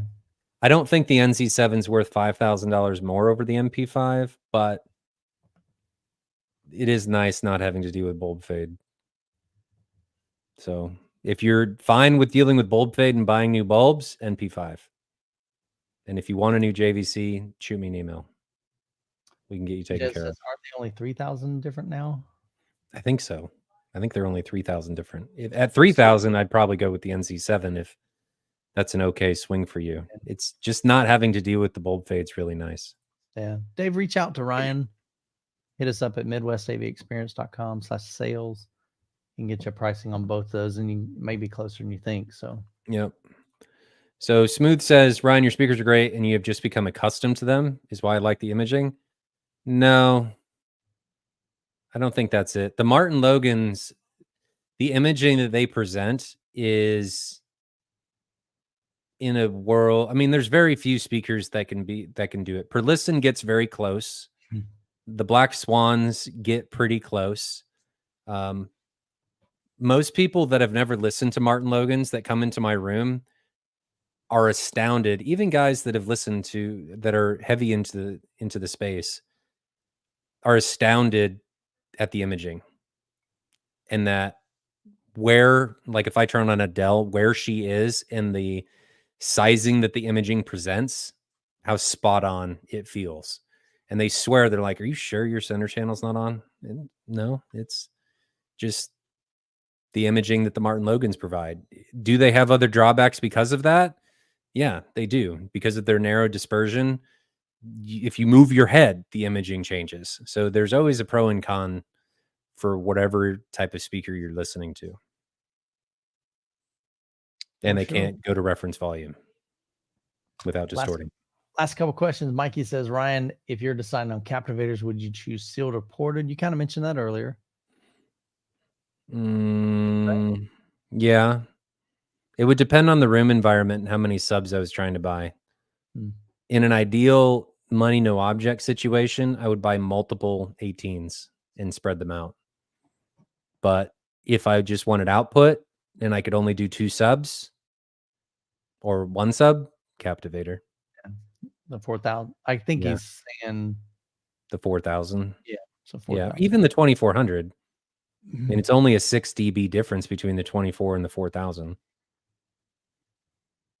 Yeah. For me, I used to always want ported when I had smaller subs, 15 and smaller.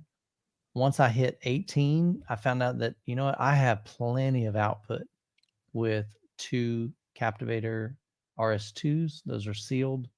dual 18s in each one of them for my size room. No port chuffing, which, like Ryan said, he doesn't really hear any port chuffing from his. And he's got, well, part of that too, dude. You got I do have 5. 5 of them, 7, 10. I don't know. I'm not on the same level as Mark and Yeah. Scott.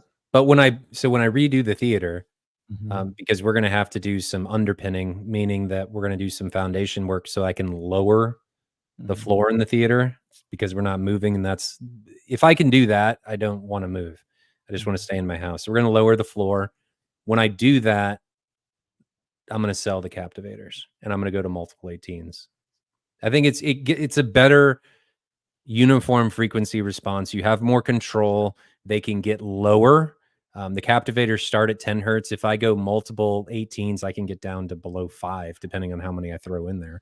Yeah. So it's money, no objects. So you talking RS1s or RS2s? What are you thinking? You said multiple 18s. Probably RS1s. Okay, so putting multiple of those around your room, or RS2. It just depends on what I'm doing. I mean, if I'm stacking, probably RS2s. I don't, because there's no difference between them and RS1s. It's just another driver for less. Yep. So I would. Okay. That's what I would do. All right, last question of the night, man. You guys have, dude. There was so many of you in the chat, and you are asking a ton of questions. Maybe we need to have more. What's the word I'm looking for? What's the like? Ryan, do you carry LG or Sony? Both. Hit him up. I don't know what the word is. I don't either. Divisive. We need to have more divisive topics like this. That was fun, man. Seriously, like that was fun. And again, I think here's the deal. I think you can do topics like that in a way that is fun, but yet it's informational, lets people share on both sides of the story, and we can still all be friends at the end of the day.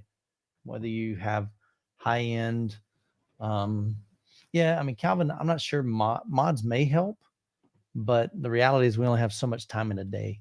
I mean, like if I were to answer every single question that came through, it's literally we'd be here 4 or 5 hours. Yeah, we've done 3-hour live streams. We've done 4-hour live streams. We try not to do those. My wife gets mad. Yeah, we have families. He's got young kids. He's got a wife. Mine's in bed, so it doesn't matter on my end. But so not divisive, but provocative. Oh, there you go. I saw it. Fair enough. Yeah, divisive means that you're intentionally trying to. Yeah, that you're right. Yeah, I agree. Provocative. Oh man, wouldn't that be a title? Why is Youth Man being so provocative? They were like, what? Because there's some negative connotations to that. All right, last question. Mosen says, hi, Yamaha AVR, Yamaha 2085, 5.2.4. So he's listening. That wasn't even a question, Ryan. Why'd you star that?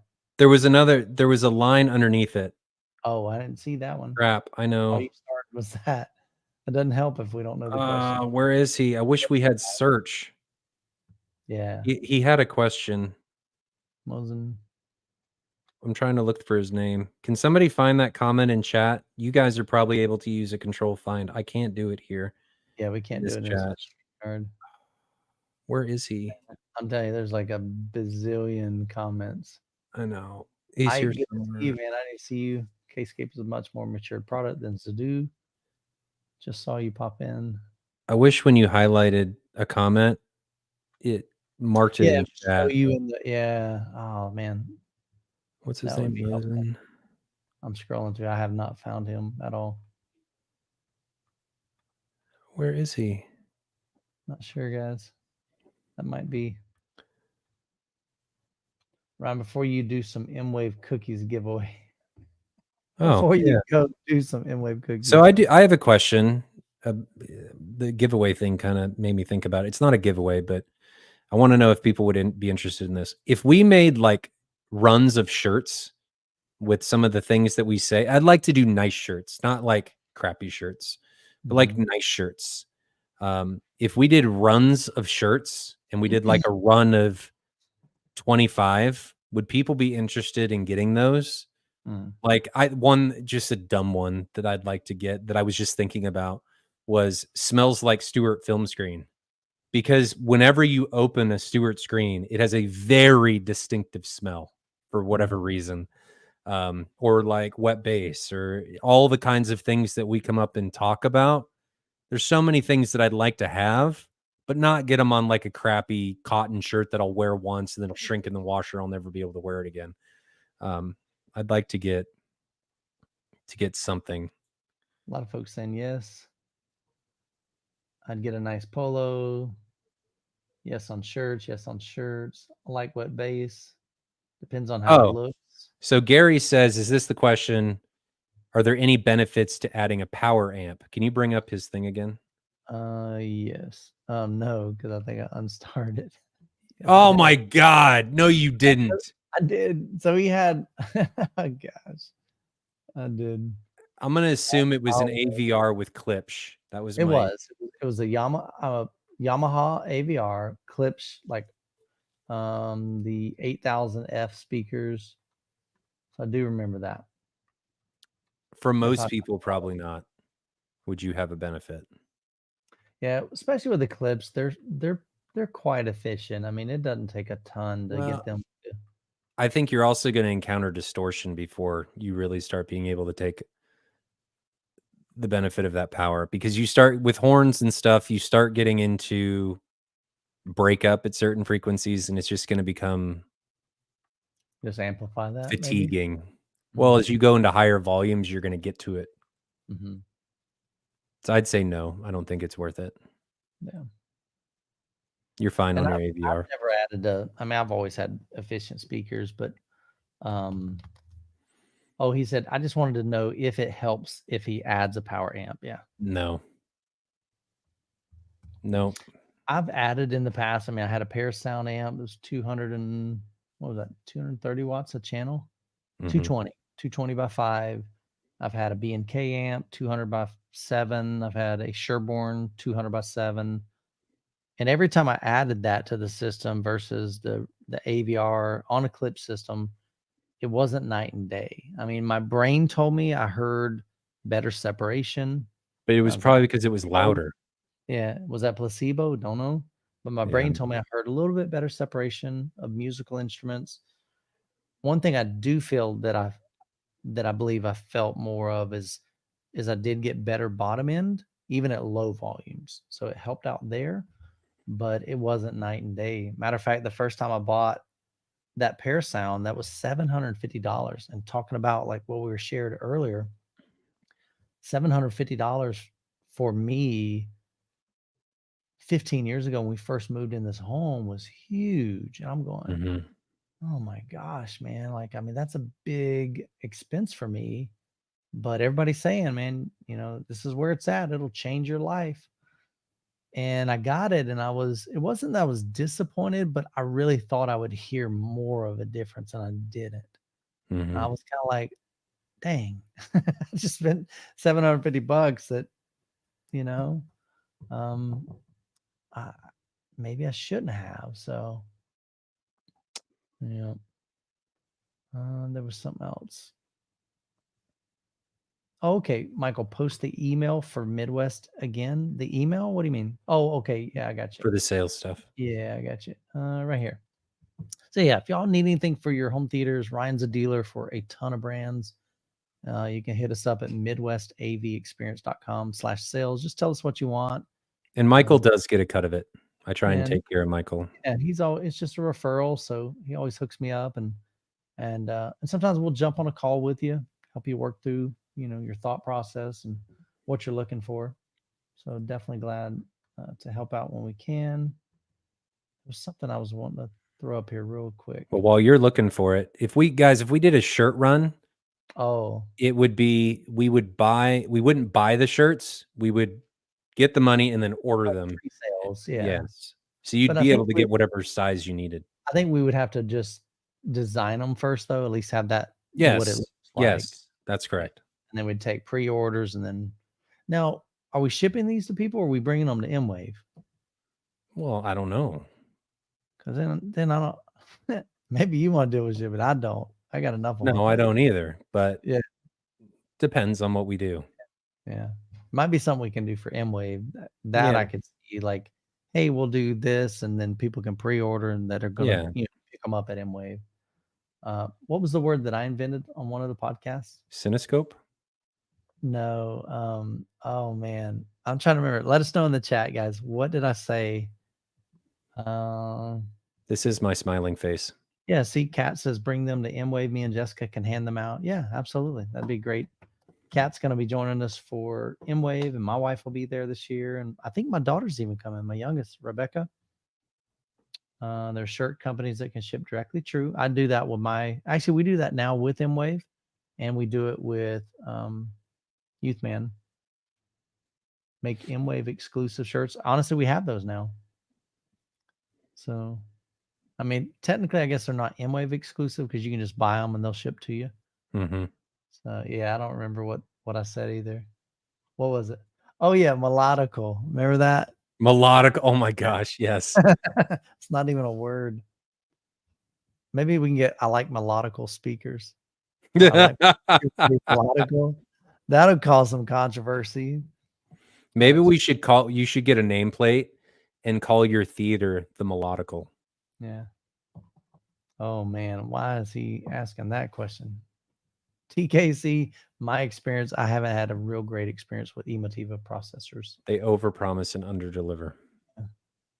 I've got high hopes for them, but they just Great amps for the price point, right? Yeah. I don't have a problem with their amps. Me too. Or their speakers for the most I part. feel bad because everybody's like, "Oh, Michael, but you got to review their new AVR. It's great." And it's like, it's just hard when I've owned one, I've reviewed one, and they both had the same exact thing, and then you read in the Mhm. forums. So I just wish either they do better or maybe leave that up to somebody else, another company. So Mhm. but that's just me. I'm not trying to poo-poo on them. It's just my experience with them. It wasn't real great. So yeah, good stuff, man. It was a fun chat tonight, man. I appreciate you guys. And Ryan's always fun. We'll check in with Jonathan, make sure he's okay. I didn't hear from him today, unless he texted me during the show. Well, next week we have 2 streams. Oh yeah. Let's mention that. So next Sunday at 2 p.m. Eastern Standard Time. So we're gonna do it a little bit earlier. Arundel is gonna be here as a guest on the show. So I hope you guys can make that. We're not going to take questions during that. Yeah, that'll be stream. just there. Yeah, I mean, it'll you can be ask questions of Arundel, about but not like your home theaters. We're going to keep yeah. that focused. Yeah. But we're probably, I think we talked about it. We're probably still going to do the Yes. same Sunday night Yeah. AV Experience podcast. And Yes. so there'll be 2 separate ones, 2 p.m. and then also 8 p.m. Yeah. But maybe what we'll do is we'll try to keep both of those short. And maybe Yeah. for the Sunday night one, we'll just go right into questions. How about that? Instead of having a topic kind of thing. That works. Okay, cool. So I hope you guys can join us for that. T-shirt idea. My other source is a Kaleidescape. Like the car sticker ones. Yeah. Oh. So this Wednesday, I'm gonna be dropping a video. I gotta edit it. But I think you're gonna like what you see. So there's some new product that is coming out. And yeah, I'll leave it at that. And may get them on the podcast well, can we do the following week? I don't think I can. I think that is no, I can't because we got Arundel and well, unless they're able to come on Sunday night. What are you talking about? This Sunday night, Yeah. I could possibly get them on the podcast as a guest. So we could do Arundel at 2 and then have them on the podcast at 8. Maybe. I don't know. They would do it twice? That's a different company, Ryan. The thing on Wednesday, have them on Sunday night. Oh, I thought we were talking about Arundel. Sorry. Twice. No. No, I'm saying Arundel. No, I wouldn't do that on Sunday. Okay. I would do the other one a different night. Otherwise, it's going to get too long. I love this, man. You guys are freaking out. Who is them? Them. Who is them? So you'll find out, man. I can't say.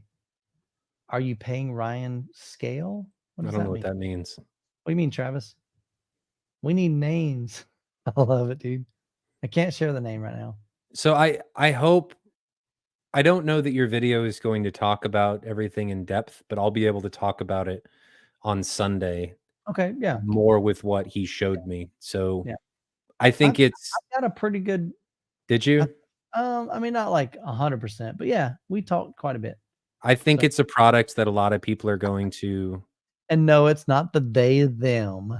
Oh, wow. No, not a that. lot of people are going to like. Uh, I know that if it comes out, it's something that I will be using. How about in Pig Latin? We won't No, tell. You'll find out, man. Patience is a virtue, something that we all need a little more of, including myself. Just being provocative. I know. I gave up on patience a long time ago. All good, man. So hang tight. I'll share with you Wednesday. Hopefully, I can get. I've got to get some reviews out this week, but I've also got to send out emails to brands for M-Wave. Yeah, Just we a need to lot. get that out. Yep. So Travis says 2 shows lists a time scale as a union hourly rate. No, I do this pro bono. I get Oh yeah, nothing. yeah. He gets you guys. I mean, he gets connected I with mean, you. I get Shit. connections and marketing and stuff with you guys, so that helps me. And Yep. I don't even ask for any of the money that Michael gets. So it's for his money, for his My channel. my 6,000. What? All right, this is funny. So I'll let you know a little secret.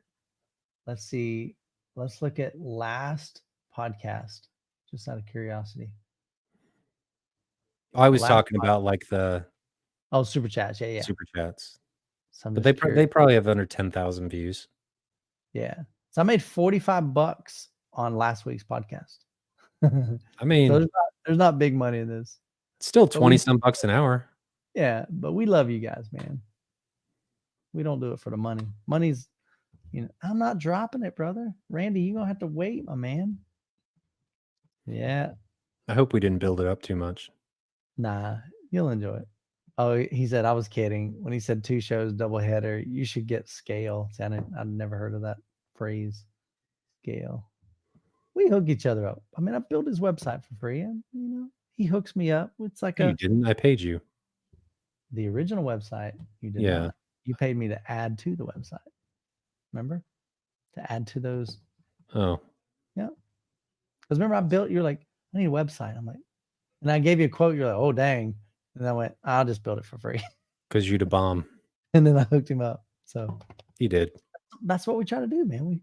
That's what we do. We hook each other up. All right, guys. Well, let's wrap it up here. Hope y'all have an incredible week. Got more content coming this week. Wednesday is going to be a great announcement. So look out for that video. And then we'll do 2 streams, one on Sunday at 2 p.m. with Arndal, and then another one our normal time at 8 p.m. Eastern. Have a great week, guys. Appreciate y'all.